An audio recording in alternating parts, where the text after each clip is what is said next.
For me, Neapolitan pizza is like the mother of all pizza. It's the truest of form. It's all about subtlety and simplicity. And I respect the tradition, but there's things that I want to do because I like it that way. To give people what they want, but also, show them something that they haven't seen before, or try something that they wouldn't have tried normally.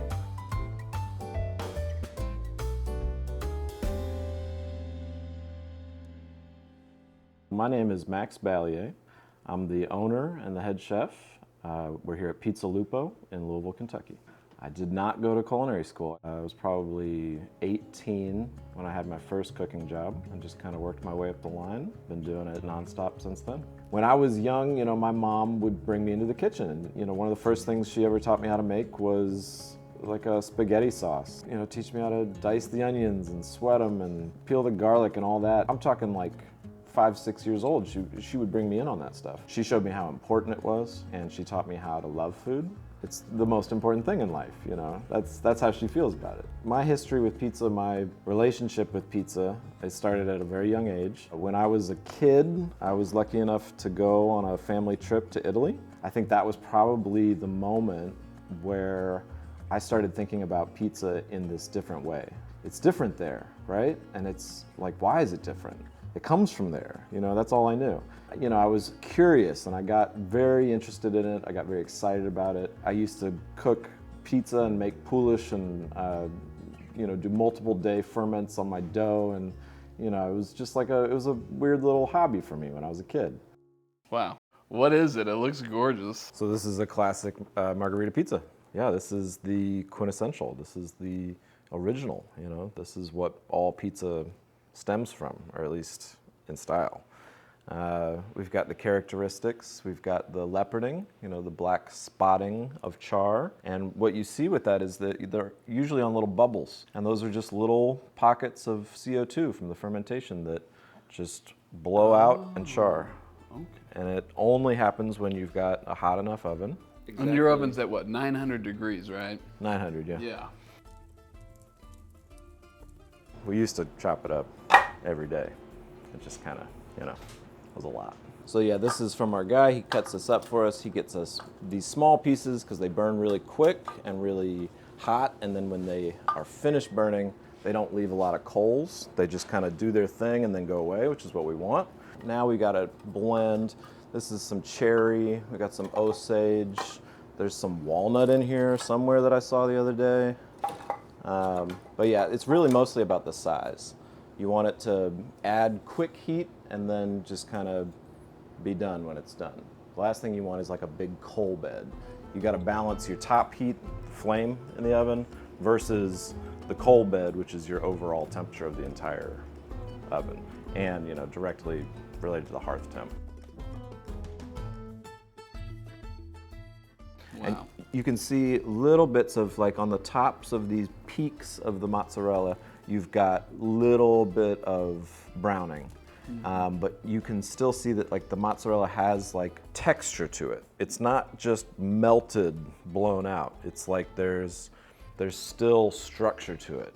And that's the size of the mozzarella when we cut it and the heat. It's all intentional, it's all specific. We've got, little pools of extra virgin olive oil from where we put it on the basil, but also just we put it a little on all of it. And this is fresh mozzarella, not aged, right? Correct. Yeah. In Italy, when you get fresh mozzarella on a pizza, you're getting something that was probably made in Campania. And you can get that here, but they gotta fly fresh cheese, halfway around the world. Right. So I feel like if you're gonna make Neapolitan pizza in America, you find the best quality fresh mozzarella you can, and ours is from Wisconsin. These little specks of white, that's the Reggiano. It's just all about simplicity. And I noticed that the sauce is very light red, closer to pink than that kind of deep red that a lot of people are used to. Why is that? This sauce is just tomatoes and salt, and so it only gets cooked the amount of time that it's in the oven. This is all about just the bare bones building blocks of what is pizza and how do we get those as perfect as we can. I'm ready. Yeah, let's do it.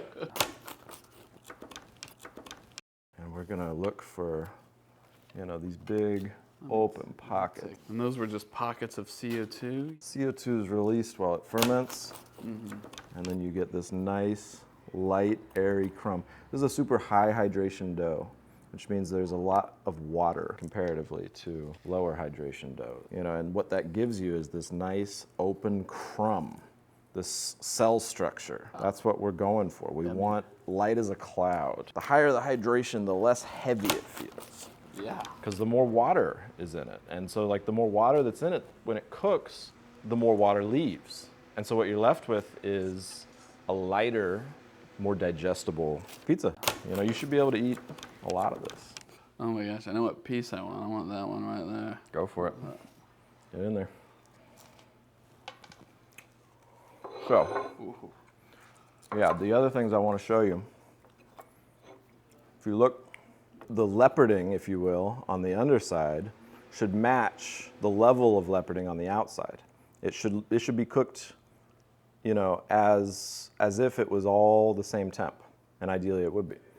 And that is so important, Yeah. When you can get the underside of the pizza to look like that, you've got it. Wow. And it affects texture, it affects everything. And you can see all the way through this slice, you've got the signs of fermentation. You can see the structure, the crumb of it through the whole slice. It's not overly compressed anywhere. Yeah.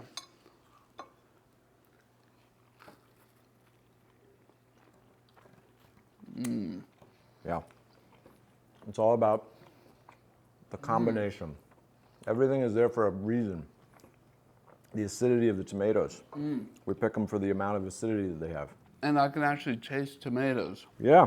It's not cooked into some sort of It's not paste. It's not processed. Exactly. And it balances. You got the acidity of the tomatoes. I'm going to talk with my mouth full. Forgive me. The richness of the mozzarella. You've got that acid and that richness. They're balancing each other. You got salt from the Parmesan, the Reggiano. There's a little bit of salt in the sauce. There's salt in the dough. And the chew of the crust. Chew. Yeah. It should be it's a mouthful. This was something that I always wanted to do, was to do total full sourdough. And we played with it. We couldn't get it perfect. And then we just kept playing with it, and we got it exactly where we wanted it. And we made the switch, and we're not looking back. It's part of our identity at this point. This is our levain. We make this every night, and we started this with just flour and water and the microbes that are in the air. It's been fed and active for probably 3 years now, continuously, the same one. So basically there's a little bit of that culture in every pizza that we make. And you can see it's bubbling right now, because this is literally a living thing. With that fermentation, you get a lot of lactic acid buildup, which is the sour part of sourdough. And so you get a lot more flavor from something like this. There's a certain terroir to it. You've got the microbes from the air of the region that you're in. They're literally alive and feeding this. It's yeast that we cultivated ourselves. It's a special thing that's unique to the region and to us. So this is our mixer. This is a mixer that we had imported from Italy. The difference between this mixer and what you'd see in a lot of pizzerias is this is a spiral mixer with a rotating bowl. But yeah, I'm gonna spin this dough up and just show you what's going on here. One of the things you see is this formation. They call it the zucca, which is Italian for pumpkin, because it literally looks like a pumpkin when the doughs come together like that. That's how you know it's got enough strength to hold your leaven and make good pizza. What this mixer lets us achieve is a high strength dough with a high hydration. Contributes to the light, airy springiness of our dough. So we're just dumping this bulk dough out onto the table so that we can portion it. We keep it chilled so it's a little bit easier to work with. And we're gonna dump it out on this table. And I'm gonna give it a couple stretch and folds. Just like that. And when we do this, we're trapping more air into it, but we're also building a little bit of strength so it doesn't just ooze out onto the table. You know what I mean? Just like that.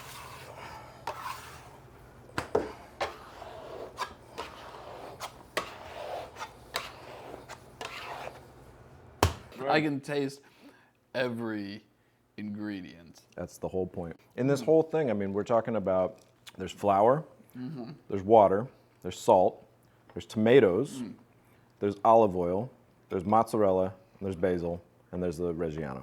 That's it. There's nothing else. There's no preservatives, there's no additives in any of those ingredients. There are 7 ingredients, or was it 8? I can't remember. Yeah. It's just that though. There's Yeah. nothing else to it. There's no sugar added, there's no, there's no nonsense. So people ask me what my favorite pizza is.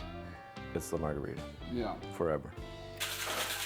What are we drinking here? This is Witch Cult. This is one of our cocktails. This is gin and vermouth and strega, which is an Amaro. All those Amaro have a little bitter in them, and it's about the balance in that as well, you know? Yeah.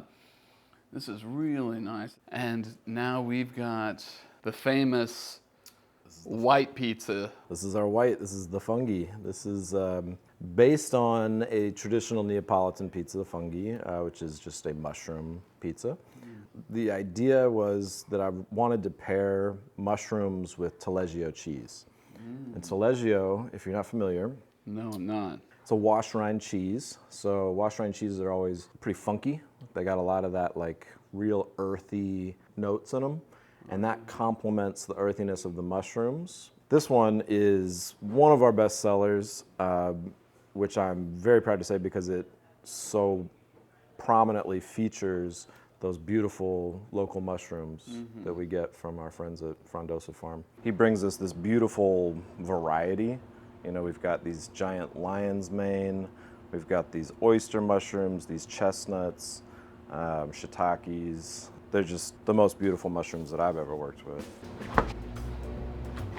This is 10 pounds of mushrooms. I'm going to cut them up into small pieces. The more surface area that's like on the mushroom, that's more opportunity for it to like crisp up, but still leave the center, like they won't dry out in the oven. They'll crisp up on the outside and they'll still be really tender and juicy in the middle. I'm gonna put these mushrooms in the oven, get them nice and golden brown. They're even on the sheet tray, they're salted, they're oiled, they're ready to go. We'll let them roast for a little while until they're done and we'll pull them out. So our mushrooms are ready. They're golden brown, they're delicious, and you can see they've shrunk up a bit, which is why we like to keep them in bigger pieces. And you can see like the individual types. Like there's the lion's mane, there's a little bit of the oyster. I see we've got one of the chestnuts there. So you know, you get that little assortment throughout it. Okay, let's eat this. I'm excited. So Just so cheesy. it's a cheesy guy. It's powerful, for sure. Ooh. Right? And you get that taleggio, kind of that funky with the mushroom. Yeah. Yeah. That's what it's all about. Is that fresh mozzarella I see on there too? We got fresh mozz on there. Okay. Yep. But yeah, it's a nice little. This one is, you know, when you talk about balance, it's harder with the white pies because they're inherently more rich. They don't have the tanginess that the tomatoes give. This one, so we do a buttermilk ricotta. So it's got that acid from the buttermilk in there, and it gives it a little bit of that acid that's lacking when you don't have tomatoes on the pie. So I think even when you're not using tomatoes, you got to find a way to get the acid in there, or it just won't be balanced. It'll just be rich for the sake of being rich, and that's Yeah. not what you want. You changed my mind about white pizza. It's really nice. Thank you. Yeah, I don't even have anything to say except that I love it. Love that. Neapolitan pizza is the oldest style. It's the most iconic. The joy of cooking Neapolitan pizza is that there is so much. There are so many variables. I talk a lot about kodawari, which is this Japanese theme of the pursuit of perfection, even though you know it's impossible. There is no such thing as a perfect Neapolitan pizza, but you can get really close. We're making pizza every single day for years, and every day getting a little bit better. In my opinion, mastering it is a noble craft. You know, it's a worthwhile endeavor. My mom has always been really obsessed with food, really obsessed with cooking. She impressed upon me that it was important, that it was worth caring about. That was huge formatively for me growing up. It's a big part of who I am. And that's, you know, it's what I do for a living now. It's my whole life. She and my father are living in Louisville still, and they come into the restaurant at least once a week. They are always here right when the doors open, which is sweet and adorable, and I love them. But yeah, they come and they like to sit in the booth that's closest to the kitchen so that they can see in the kitchen, which is very cute. And you know, they're huge fans and hugely supportive of this whole concept and, you know, this chapter of my life. They love it, and you know, I love that. In a lot of ways, it's for them.